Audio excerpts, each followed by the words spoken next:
Yemen ने Israel को दरहम बरहम कर दिया है। यमनी मिसाइल हमलों ने नेतन्याहू को पनाहगाह में छुपने पर मजबूर कर दिया। क्या इसराइल यमन के सामने हथियार डाल देगा? यमन के हौसियों का इसराइल में बेन गोरियन हवाई अड्डे को निशाना बनाने का दावा। इसराइली ऑपोजिशन और काबीना के दरमियान इख्तलाफात अरूज पर पहुंच गए हैं। तेल अवीव में खाना जंगी का खतरा बढ़ रहा है। इसराइली ओहदेदार का अलर्ट जारी। हजारों इसराइलियों का मुख्तलिफ शहरों में नेतन्याहू के खिलाफ मुजाहिरा, जंगबंदी का मुतालबा जोर पकड़ने लगा। अमरीकी फजाई के यमन पर हमले जारी हैं। हौसियों के ताबड़तोड़ जवाब से अमेरिका हैरान परेशान। हमास कैदियों को रिहा नहीं करती तो इसराइल गजा पर कब्जा करेगा। इसराइल के वजीर दिफा की धमकी। गजा की सूरत हाल तशवीशनाक है। अक़वाम मुत्तहिदा का इंतबाह। इसराइली सुप्रीम कोर्ट ने नेतन्याहू का हुक्म मुअत्तल कर दिया। अकरम ओगलो की गिरफ्तारी उर्दगान के लिए महंगी साबित होगी। अमेरिका, चीन और ईरान के दरमियान तिजारती ताउन में मुदाखलत बंद करे, बीजिंग का बड़ा बयान सामने आ गया है। आप देख रहे हैं 92 डिजिटल और मैं हूं ज़ौक़ अहमद। नाज़रीन, यमनी मुसल्लह अफ़वाज ने फ़लस्तीन के मकबूजा इलाकों में मिसाइल हमलों से सेहोनियों की रोज़मर्रा ज़िंदगी को दरहम बरहम कर दिया है।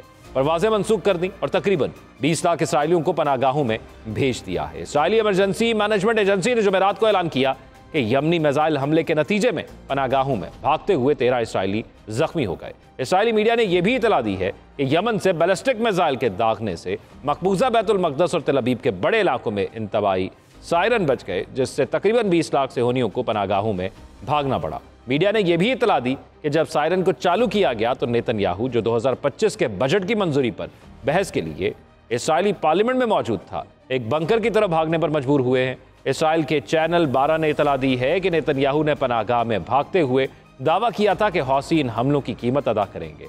इसराइल के चैनल ने मजीद कहा कि एक तैयारा जिसने लंदन से टेक ऑफ किया था और लैंडिंग से चंद मिनट के फासले पर था, इंतबाही सायरन बजने के बाद रास्ता बदलने पर मजबूर हुआ।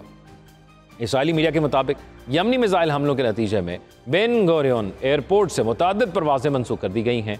चंद घंटे कबल यमनी मुसल्लह अफवाज के तर्जुमान ब्रिगेडियर जनरल याहिया सरी ने ऐलान किया था कि यमन ने फ़लस्तीन 2 सुपरसोनिक बैलिस्टिक मिसाइल से मकबूजा फ़लस्तीन में बेन गोरियन हवाई अड्डे को निशाना बनाया। यमनी हुक्काम ने ऐलान किया है कि वह मकबूजा इलाकों के साथ साथ बहराए अहमर और बहराए रूम में इसराइली बहरी जहाज़ों के खिलाफ हमले उस वक्त तक जारी रखेंगे जब तक गजा पर इसराइली जारियत बंद नहीं हो जाती। सिहोनी हुकूमत के अंदर गहराई तक यमन का मिसाइल हमला एक ऐसे वक्त में हुआ है जब अमेरिका ने बरतानिया के साथ मिलकर हालिया दिनों में यमन के मुख्तलिफ इलाकों को अपनी जारियत का निशाना बनाया है। यमन से फ़लस्तीन के मकबूजा इलाकों की जानिब बैलिस्टिक मिसाइल दागे जाने के बाद इसराइल की पार्लियामेंट में मौजूद नेतन्याहू को एक पनाहगाह की तरफ भागना पड़ा। यमनी मुसल्लह अफवाज की तरफ से मकबूजा इलाकों में गहराई तक मिसाइल हमले के बाद मकबूजा बैतुल मक़दस और तेल अवीव के बड़े इलाकों में इंतबाही सायरन बच गए। इस हवाले से फ़लस्तीन खबर एजेंसी ने एक वीडियो शाया की है जिसमें बताया गया है कि ये इस लम्हे का मंजरनामा है जब यमनी बैलिस्टिक मिसाइल दागे गए और नतीजे में इंतबाही सायरन बजने पर इसराइली वज़ीर आज़म नेतन्याहू पनाहगाह की तरफ भागे थे। चंद घंटे कबल यमनी मुसल्लह अफवाज के तर्जुमान ब्रिगेडियर जनरल याहिया सरी ने ऐलान किया था कि यमन ने फ़लस्तीन 2 सुपरसोनिक बैलिस्टिक मिसाइल से मकबूजा फ़लस्तीन में बेन गोरियन हवाई अड्डे को निशाना बनाया। यमनी हुक्काम ने ऐलान किया है कि वह मकबूजा इलाकों के साथ साथ बहराए अहमर और बहराए रूम में इसराइली बहरी जहाज़ों के खिलाफ हमले उस वक्त तक जारी रखेंगे जब तक गजा पर इसराइली जारियत बंद नहीं हो जाती। सिहोनी हुकूमत के अंदर गहराई तक यमन का मिसाइल हमला एक ऐसे वक्त में हुआ है जब अमेरिका ने बरतानिया के साथ मिलकर हालिया दिनों में यमन के मुख्तलिफ इलाकों को अपनी जारियत का निशाना बनाया है। बहराए अहमर, बहराए अरब, बाबुल मंदब और खलीज अदन में इसराइल से मुंसलिक बहरी जहाज़ों के गुजरने पर पाबंदी के दोबारा शुरू होने के बाद गेंद एक बार फिर सिहोनियों के कोर्ट में आ गई है कि वो सना के मुतालिबात के सामने हथियार डालें और पिछली शिकस्त को दोहराने में से किसी एक का इंतखाब करें। Forest news agency international group के मुताबिक यमन की अंसारुल्लाह तहरीक ने मंगल की शब यमनी मुसल्लह अफवाज के तर्जुमान ब्रिगेडियर जनरल याहिया सरी ने सिहोनी हुकूमत से मुंसलिक बहरी जहाज़ों की नकल व हरकत पर पाबंदी के दोबारा नफाज का ऐलान किया। उन्होंने एक वीडियो बयान में कहा, हमने बहराए अहमर, बहराए अरब और आबनाई बाबुल मंदब में इसराइली बहरी जहाज़ों पर पाबंदी दोबारा शुरू करने का फैसला किया है। ये पाबंदी उस वक्त तक जारी रहेगी जब तक गजा की पट्टी की गुजरगाहें खोल नहीं दी जाती और खुराक और अद्वियात सिहोनी हुकूमत की तरफ से पट्टी में दाखिल नहीं हो जाती। यमनी अहदेदार ने वजाहत की कि जो भी इसराइली जहाज़ इस पाबंदी की खिलाफवर्जी करने की कोशिश करेगा उसे ऐलान करदा ऑपरेशनल जोन में निशाना बनाया जाएगा। हम गजा की पट्टी और मगरबी किनारे में साबित कदम फ़लस्तीनी अवाम को सलाम पेश करते हैं और इस बात पर जोर देते हैं कि हम फ़लस्तीनियों की दलेराना मुज़ाहमत के साथ खड़े हैं। यह फैसला यमन की अंसारुल्लाह तहरीक के सरबरा अब्दुल मलिक अल हौसी की जानिब से गुज़िश्ता जुमे के ऐलान के बाद किया गया था कि सना इसराइली गाज़िब हुकूमत को गजा तक इंसानी इमदाद पहुंचाने के लिए 4 दिन का वक्त देगा और अगर वो ऐसा करने में नाकाम रहे तो यमनी मुसल्लह अफवाज बोराए आमर में अपने हमले दोबारा शुरू कर देंगे। यमनी मुसल्लह अफवाज की जानिब से एक बयान जारी करने के बाद उन्होंने खबरदार किया कि अगर इसराइल फलस्तीनियों को भूखा मारने की अपनी पॉलिसी जारी रखता है और इंसानी इमदाद को गजा में दाखिल होने की इजाज़त नहीं देता है तो हम मजीद सख्त इक़दाम करेंगे। दूसरी जानिब इसराइली अमूर के तज्ज़ियाकार फारिस याकीन ने इस सवाल का जवाब दिया, क्या इसराइल यमन के सामने हथियार डाल देगा या जंग का खतरा मोल लेगा।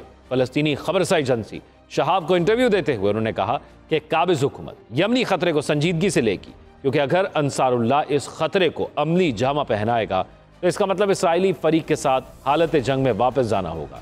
जंग की वापसी का मतलब मकबूजा फलस्तीन की तरफ जाने वाले जहाज़ों को बराह रास्त निशाना बनाना होगा। इस तरह यमनी खतरे के पेश नज़र इसराइल की नाकामी के एक नए मरहले का आगाज़ होगा, जैसा कि इससे कबल गजा के खिलाफ हालिया तबाहकुन जंग के दौरान तजर्बा किया गया था। फलस्तीनी तज्ज़ियाकार ने मजीद कहा कि यमन की तरफ से मुसल्लत करदा नाकाबंदी की पॉलिसी के इसराइल के साथ साथ अमरीकी हिसाबात के लिए भी अहम नताइज होंगे, क्योंकि वाशिंगटन यमन का मुकाबला करने के लिए इजाफी जंगों में मुलव्वस होने या तैयारा बर्दार जहाज भेजने के लिए तैयार नहीं है।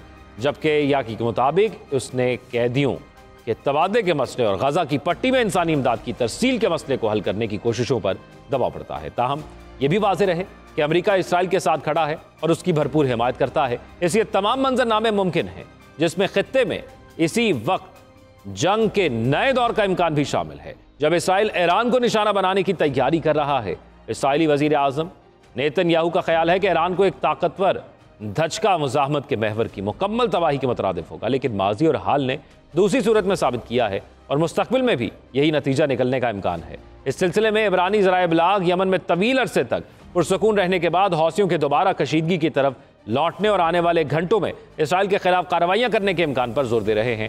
यमन की अंसारुल्लाह आने वाले घंटों में इसराइल पर मिसाइल और ड्रोन हमले शुरू कर दिए गए थे और ये शुरू कर दिए जाएंगे, और इसराइली फ़ज़ाइया यमन से आने वाले ख़तरात को बहुत संजीदगी से लेती है और इसी वजह से इसने मुतअद्दिद दिफ़ाई निज़ामों को फ़ाल करने के इक़दाम किए हैं।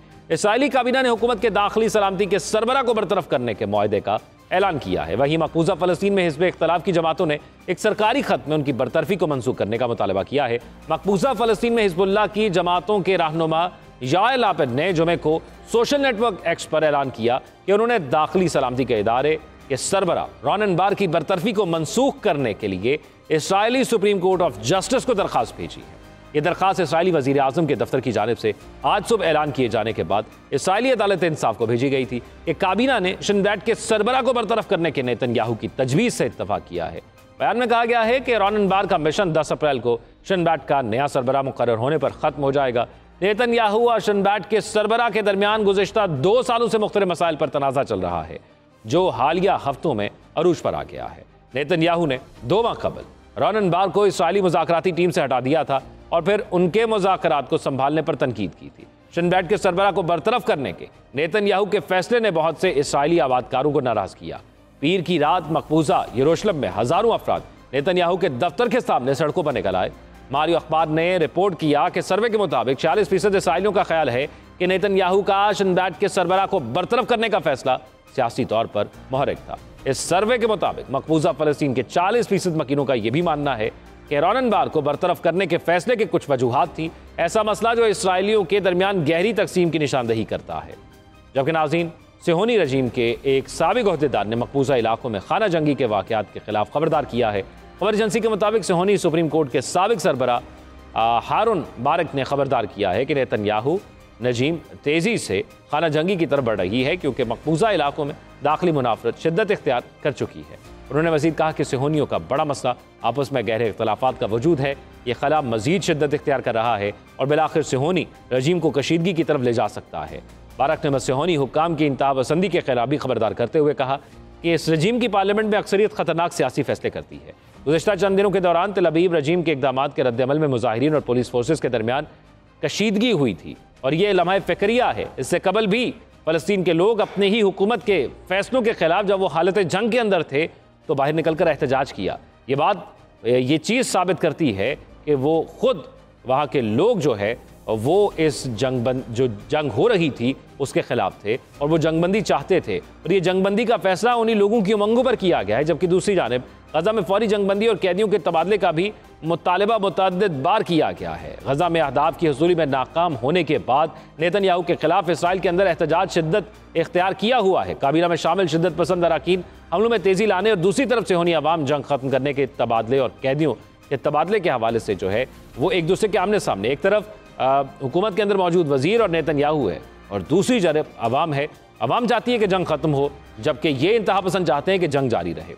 जबकि अल अरबिया न्यूज़ के मुताबिक आज यमन के सूबे अल हदैदा में जोरदार धमाकों ने जनूबी हिस्से को लर्जा दिया है। नुमाइंदे ने सवाल से बताया कि अमरीकी लड़ाका तैयारों ने अल हदैदा के जुनूब में अल्फाजा के इलाके पर 6 फ़ज़ाई हमले किए। यह इलाका अल-तजाता ज़िला में वाक़े है और बहर अहमर में एक तस्वीराती साहिली इलाका शुमार किया जाता है। साल 2014 में हौसियों की जानिब से हुकूमत का तख्ता उलट जाने से कबल अल्फाजा का इलाका यमनी बहरिया के लिए फौजी जोन था। इस इलाके में हौसियों के हथियारों के गोदाम और अस्करी ठिकाने में जहां से समुंदर की समत रॉकेट और मिसाइल दागे जाते हैं।